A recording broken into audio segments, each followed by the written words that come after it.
Hello, Angst Channel. It's been a while. I've got some questions recently I want to clear some things up about publishing at this particular moment in history. The first thing to say is that some books are being pushed back, and that's a thing, but it does not appear to be a thing for me, and there are a couple of reasons for that. Like, basically, books that are being pushed are either sort of out of an abundance of caution, or they are books that are specific to certain sales channels, like books that are do really well with airport travelers, for example, are books that maybe aren't going to be being put out right now. So it's a good idea to pause those because you're really concerned if you're one of those authors and you want to give your book the best chance and not publish at a time when airport traffic is 5% of what it usually is. For me, though, that's not a big deal. Everything is on track, going as normal. I am working on my last pass here. So there's a thing called first pass, and that is sort of the last chance that the author gets to make any substantial changes to the book. And then there's the second pass where you could maybe change one or two words, and they get mad at you. Every time you say, I want to change this word or I want to add a sentence, they get mad. So second pass, they get mad. First pass, you don't want to make any big structural changes to the book, but you can change sentence level stuff. You can add maybe a paragraph here and there. You can rearrange things, and a lot of what I'm doing is like changing individual words. Like I'd rather this word not be here, or I'd rather this word be that word. So it's really interesting. Now, the other piece of publishing at this particular time is that I and many other people are writing books that take place roughly in the present time, and the present time has changed a ton. And this is really interesting to me. It's a little terrifying, but it's fascinating. And so I wanted to talk about it. When you write stories, you are trying to capture something that feels real. And what feels real changed a lot in the last couple months. That happens, that's happened before, and it's really interesting to see the things that were written in the 60s that still feel real, especially in science fiction, where it's stuff that's written about the future and still feels like it works, and things that don't. And often near future stuff is the stuff that feels the least accurate, the least representative of what actually happened, because you're trying to be really specific about what's going to be interesting and new. You read Neuromancer and they're sort of all agog over a certain number of megabytes being held on a chip, and you're just a lot of this stuff holds up really well, but that specific thing that you said really took me out of the story because megabytes aren't a thing anymore. But I'm really lucky in two respects here. First is that I'm doing my second pass after a lot of this stuff has started to happen. And so when something really doesn't ring true, which there is stuff in the book that didn't, and it's about sort of how good the economy is, for example, felt like that was something that was fair to say when I wrote it. It certainly doesn't now. Because in this book, and a thing that happens is the economy goes from good to bad. Now it feels weird talking about it from going from good to bad in the same way. I can still this is obviously not the same universe that we are inhabiting. The world is different. The president is different. The Carls exist. So I can have the world be different. I just can't talk about it in the exact same way that might bring somebody out of the story and make them feel like, oh, Hank, you are not sort of reflecting the attitude and the feeling of people today. And so there are things like that are just things I should change because things feel different now. But overall, I am also lucky. So that's one reason why I'm lucky, that I'm doing second pass right now so that I can put in things that make me feel like this is more representative of reality as it has changed. And these moments happen. It happened with my last book. I had to change things about the book because Donald Trump got elected, and that made a lot of the antagonists in the book feel representative of Donald Trump, and so I had to change things maybe so that they seemed a little less representative, but also that they seemed worse than they were. This was really interesting. I had to make my antagonists worse because the world because that style of discourse got worse. So in order to be elevated from where we were, like in 2014 when I started writing, like this was elevated from where we were, and then like we were here, and so I had to elevate it further. And this isn't like about any individual, it's about how discourse was happening, how people were speaking, how people were, and how like internet discourse had evolved. But like right now, as I am 94 days, this is my countdown clock, 94 days from publication, I am able to go through and change and add stuff, and that feels like I'm very lucky to be able to do that. It's also really interesting to like do a full document search for the word pandemic in this book, which appears 4 times before first pass. So like it was out there as a thing that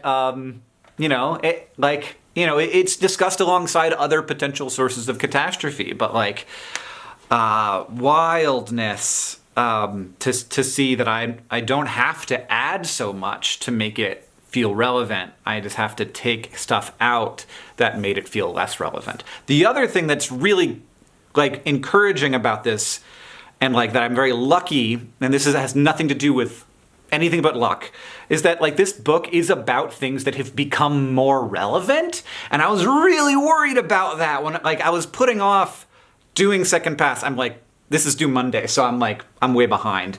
But I'll get it done.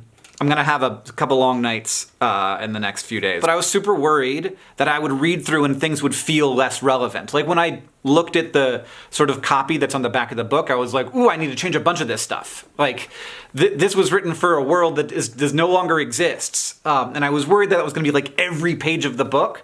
It's not a thing. It exists. But here's a thing, and I hope that this isn't like, you haven't read the book, and so like, I don't want to like get too into it, but this book is, like the first book was a lot about social media and fame and like influence and power and on an individual level, how it is right now and how it was when the book was published a couple years ago. And this book, it was the intent of it was to be, what do those things look like in the future when those platforms have more power than they have now, and maybe they have more reason to want to use that power and more ability to use that power. Not like trying to predict the future, but sort of just saying like, here's things that we should be aware of when it comes to like the amount of power that these companies, the amount of power that they have, what they could do with it, what we should be looking out for, and also about like what they mean for how people are going to be interacting with each other in the future, and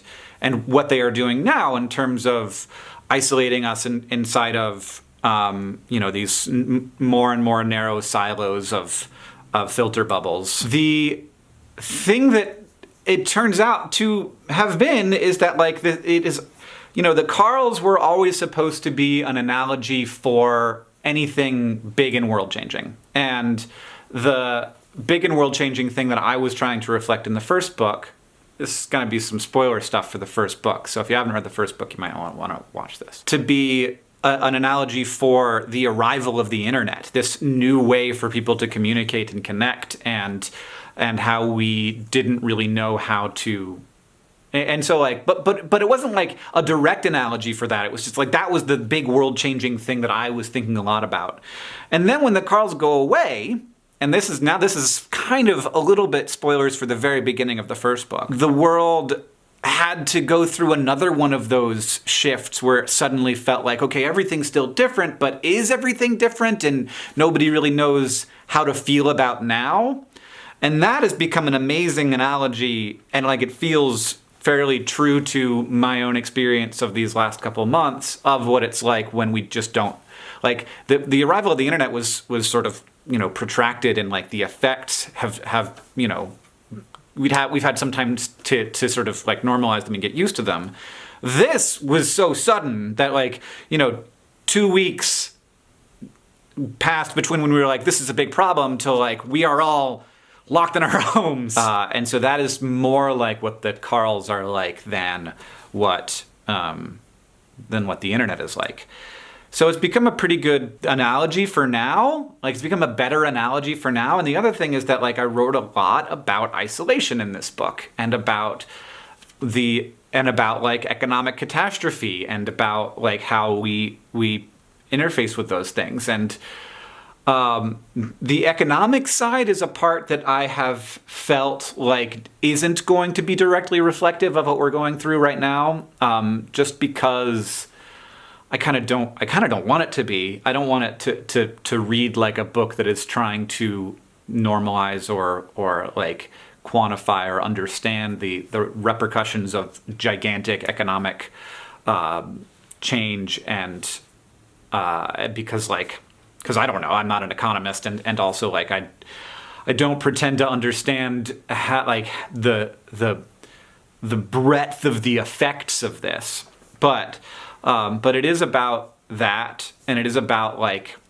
when the cause of that isn't the financial system, it's an external thing, and then the isolation, which we're all kind of dealing with now, and at different levels, and what that does to the economy, and what it does to individuals, and how it's not really a sort of individual level effect. It is a broad societal effect, and the reasons are very different for why people are isolating themselves, but it's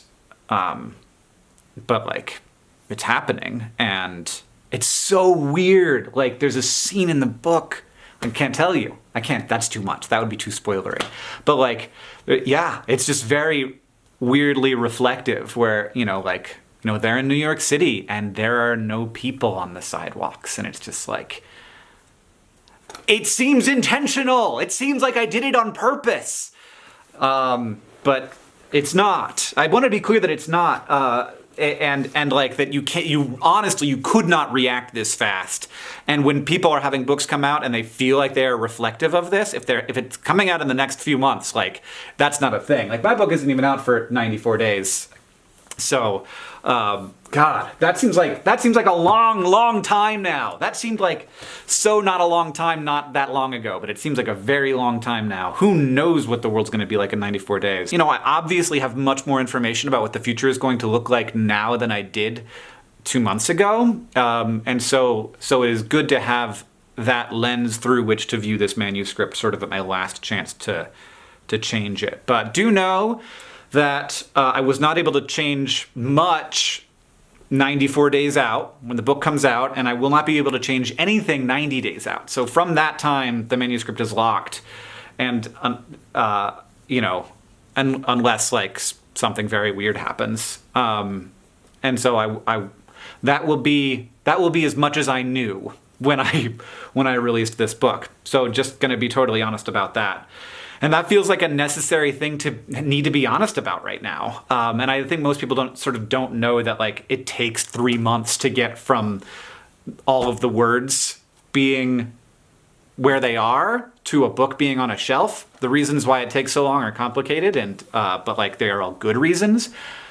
There are some circumstances where that won't be the case. So there will be, but by the time this book comes out, there will be books that are about the coronavirus, but that will be nonfiction, and those books go through very different processes, and it costs much more to print those books than it does, and so everybody makes less money, but they're like weighing that next to how many books they're going to sell.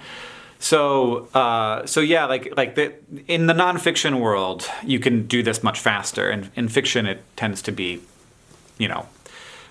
this is a fairly short amount of time. Like, my first book was way long. It was like 6 months between when the manuscript was locked and when it came out, because there are review reasons. Like, you want to be able to get galleys, which are like advanced reader copies, in the hands of booksellers and of reviewers and of other authors to try and get blurbs, and like, that all takes at least 3 months, and then oftentimes more than that. And so like, there are books that like, the process from like finished manuscript, and then it has to go through proofreading, where you have proofreaders read it to make sure that all the twos have the correct number of O's and stuff, and so like, that takes a little bit of time, and then it takes time to get them printed, and it takes time to get them from where they are printed out to all the stores so that they can all be released on the same day. It's really complicated and cool logistical problem, but it is work, and it is Annoying right now because I would really like for the book to come out.